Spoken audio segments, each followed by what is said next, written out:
You were the good one, the responsible one, the child who didn't need to be watched too closely. You learned early how to behave, how to perform, how to read a room before anyone else noticed it had changed. While other kids tested limits, you learned how to be the limit. You didn't ask for much. You didn't make noise. You didn't create problems, and people praised you for it. They called you mature. They called you wise for your age. They called you easy. What they didn't see was what it cost you. Because here is the paradox at the center of your life. The perfection that kept you safe as a child is the same perfection that is exhausting you as an adult. It protected you from chaos, but it also taught you that love had conditions. It earned you approval, but it quietly stole your freedom. You became excellent at meeting expectations and terrible at knowing what you wanted. You learned how to anticipate needs, but not how to express your own. You learned how to be impressive, but not how to be held. And now, even when no one is asking anything from you, you feel that familiar pressure to do more, to be better, to stay in control. You don't rest easily. You don't fail softly. You don't relax without guilt, because somewhere deep inside you, there is still a child who believes, if I stop being perfect, something bad will happen. This video is about that child, and about the adult you became, trying to keep them safe. Being the perfect child is not a personality trait. It's a psychological adaptation, a strategy, and it most often forms in environments where love, safety, or stability felt conditional, not necessarily abusive, but unpredictable, demanding, or emotionally inconsistent. Let's name what actually happened. 1. Conditional attachment in psychology. Secure attachment forms when a child feels loved for who they are, not for what they do. But the perfect child often grows up in a different system. Love followed achievement.com, followed compliance approval, followed self-suppression. So, the nervous system learned a rule. If I perform well, I will be safe. Mistakes didn't just feel inconvenient, they felt dangerous. This creates a child who internalizes responsibility far beyond their age. 2. Parent. Perfect children were subtly emotionally or psychologically, not always in obvious ways. Sometimes it looked like being the emotional stabilizer, being the example sibling, being the one who understood the adults. You learned to regulate others before you learned to regulate yourself, and when that happens, the child doesn't develop a sense of being cared for. They develop a sense of being useful. 3. Hypervigilance and over-control neurologically. The perfect child develops hypervigilance. Your nervous system learned to constantly scan. Am I doing enough? Is something about to go wrong? Did I disappoint someone? This creates an overdeveloped control response. Control became your substitute for safety. You controlled your behavior, your emotions, your tone, your needs, and over time, this wired your brain to associate relaxation with risk. You weren't born perfect. You became perfectionistic because it worked, until it didn't.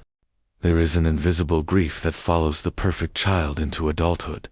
A grief that doesn't have a name. A grief that isn't dramatic enough to be recognized, but deep enough to shape your entire life.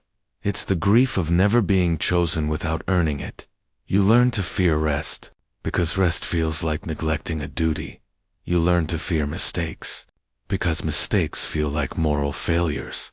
You learn to fear being ordinary, because ordinary once felt unsafe.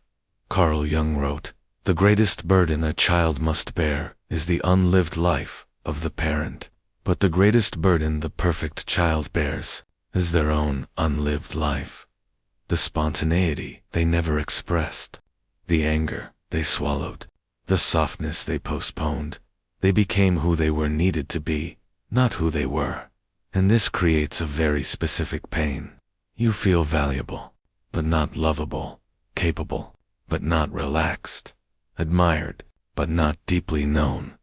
The core fear beneath perfection is not failure, it's abandonment. If I disappoint, I'll be rejected. If I rest, I'll be forgotten. If I stop trying, I'll lose my place. So even joy becomes work. Even success becomes pressure. Even praise feels temporary.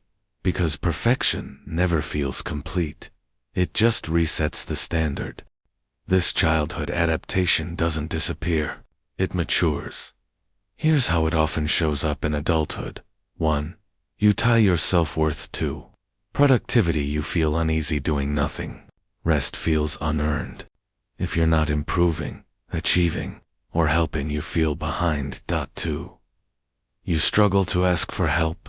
Meeting something feels like failure. You'd rather exhaust yourself than risk being seen as dependent. 3.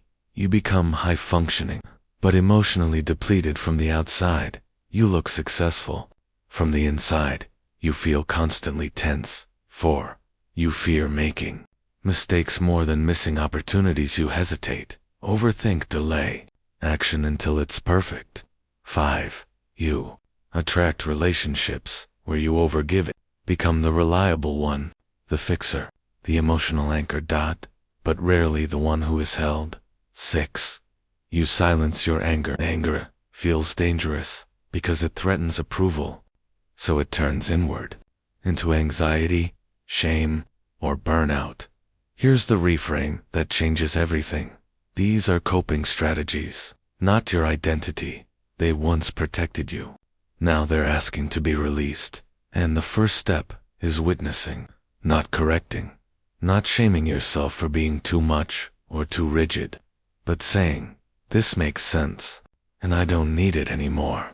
Healing the perfect child does not mean becoming careless. It means becoming human. 1. Inner child reparenting. You begin to offer yourself what was missing. Unconditional reassurance, permission to rest, safety. Without performance. You tell that younger part, you don't have to earn your place anymore. 2. Shadow work. You integrate the disowned parts, the messy part, the angry part, the slow part, to stop exiling imperfection. 3. Choosing softness. You practice doing things imperfectly, resting without justification, letting people see you unfinished, and slowly, your nervous system learns something new. Love can exist without proving. As philosopher Ellen de Botton reminds us, we are not flawed because we struggle. We are flawed because we are human. You were never meant to be perfect. You were meant to be whole. And wholeness includes strength and softness, discipline and rest, competence and needs. So, if this video spoke to you, know this. You didn't fail by becoming the perfect child. You survived. Now, you get to live. Not as the flawless one, but as the real one. And that is funnily enough.